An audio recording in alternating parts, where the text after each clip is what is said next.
The EV race is becoming a battleground between two of the world's leading automakers. And in this battle, Ford CEO Jim Hackett has just pulled out a bold move that could drastically change the landscape of the industry. In this unexpected move, Hackett has decided to challenge Volkswagen to a public EV race, with the winner being the first to produce an entirely electric vehicle. It's a move that has shocked many, leaving many to wonder what Volkswagen's response will be. How will Volkswagen respond to Ford's challenge? Will they accept and set out on the race to be the first to produce an entirely electric vehicle? Or will they ignore the challenge and risk falling behind in the EV race? It's a suspenseful waiting game that has the entire industry watching with bated breath. But don't worry, this time, make it with Tech Addicts, because we've cracked this new move of Ford, and in the next few minutes, we're going to reveal it. So let's get into the video. Ford and Volkswagen have had a busy year. For one thing, they disbanded their autonomous driving division in Europe this year, which cost them billions of dollars to basically solve and say, yeah, that was a big waste of time. And now Ford is saying, oh, you know what, Volkswagen, we're not that impressed with what you're doing, and your EV platform isn't what we thought it was.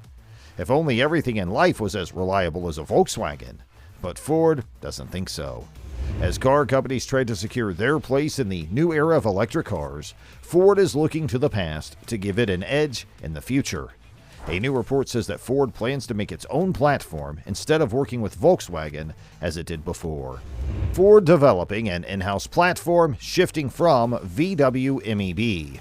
Ford entered into a partnership with Volkswagen in the year 2020 to produce an electric car in Europe using the modular electric drive matrix or MEB platform developed by the German automaker. As the American automaker transitions its European lineup to consist only of electric vehicles, Ford will lessen its reliance on the electric vehicle technology developed by Volkswagen Group. Two of the largest car companies in the world eventually had to join forces. Since the 1970s, Ford Motor Company and Volkswagen AG have had a complex relationship. In 1972, Ford bought a minority investment in Volkswagen, and the two companies began working together. Volkswagen hoped that by partnering with Ford, it could increase its production capacity and market presence in countries other than Germany. Ford was also interested in tapping into Volkswagen's German engineering prowess. After Volkswagen AG bought 20% of Ford's German affiliate, Ford Werk AG, in the late 1970s, business between the two firms flourished. Because of this, the two businesses were able to work together on a new product by pooling resources and knowledge. Volkswagen and Ford formed a strategic alliance in 1993 when the German automaker bought a 38% share in Ford's Aston Martin luxury vehicle division. The plan was for VW to learn from Aston Martin's knowledge of high-performance engines, while Ford would reap the benefits of VW's tried-and-true technology. Ford's and Volkswagen's working partnership has not always been without bumps. Following Volkswagen's 2002 acquisition of Bentley, Ford filed a lawsuit against the automaker, alleging that it had copied Ford's Taunus car without permission. Eventually, the lawsuit was settled out of court, but not before it strained relations between the two firms. Ford and Volkswagen have persisted in working together in recent years, despite their tumultuous history. Ford and Volkswagen first discussed forming a commercial vehicle development partnership in 2015. The two businesses have also declared their intention to work together to research autonomous and electric vehicle technology. Ford plans to employ its own technology for future electric vehicles after first releasing two new all-electric EVs that are based on the MEB electric-only architecture developed by the Volkswagen Group.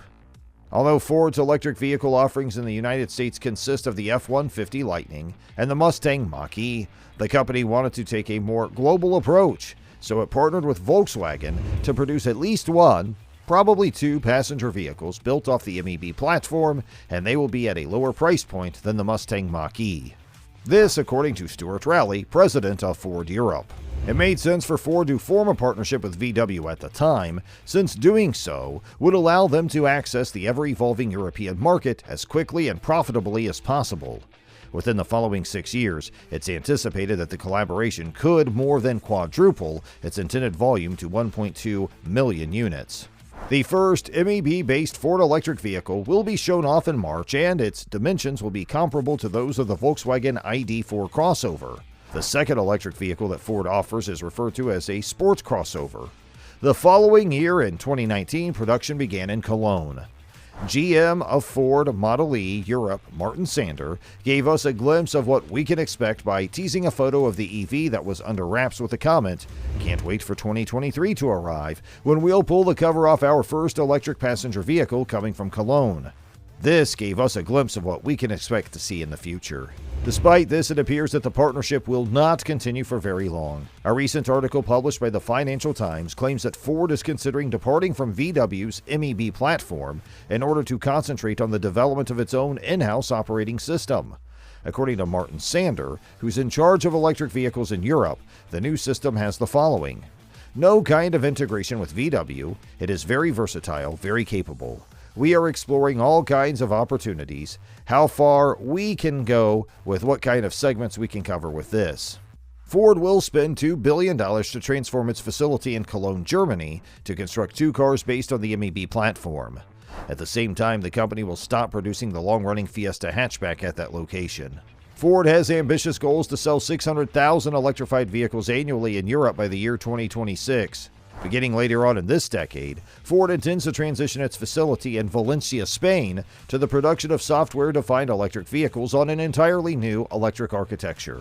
The Kuga, compact SUV, as well as the Galaxy and S-Max, both big minivans, are currently being produced at that plant. The MEB architecture will not be used in the production of the new electric cars that will be constructed in Valencia. In Valencia, we'll operate on a completely electric platform. However, at this time, both the timing of when this will occur and the specific models that we will construct there are yet unknown, Sander remarked. The electric vehicles that are manufactured in Valencia will make use of the automaker's own software, which includes cutting-edge driver aid functions.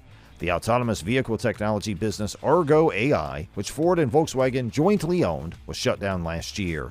Sander claims that a decision has not yet been taken and that Ford is open to creating electric vehicles in collaboration with Volkswagen or other automakers. Ford made the announcement in October that it would cease manufacture the Fiesta as part of its efforts to streamline its production lineup and place more of an emphasis on electric vehicles. Sander further asserts that Ford may discontinue sales of gas-powered vehicles before the deadline of 2030 if demand in the market moves quicker than anticipated, like it always has. So what's our take on this whole breakup situation? We think Ford most likely made the right decision when it decided to work with Volkswagen in the first place to use the automobile manufacturer's MEB platform. This allowed Ford to enter the European market as quickly and profitably as feasible. However, in order for Ford to maintain its competitive edge in the future, it makes a great deal more sense for the company to establish its own electric vehicle platform. Instead of restricting itself to adopting the architecture of a competitor, the company may scale the technology and use it for a range of different models because of its flexibility. In November, Ford CEO Jim Farley told reporters that the company is going back to our Model A, which is a reference to the fact that Ford will be producing its own components and restarting production. So, what are your thoughts? Should Ford forge its own path or continue its partnership with VW? Tell us in the comments section below. Moving forward, we'll be right back soon, so don't forget to like the video and subscribe to our channel.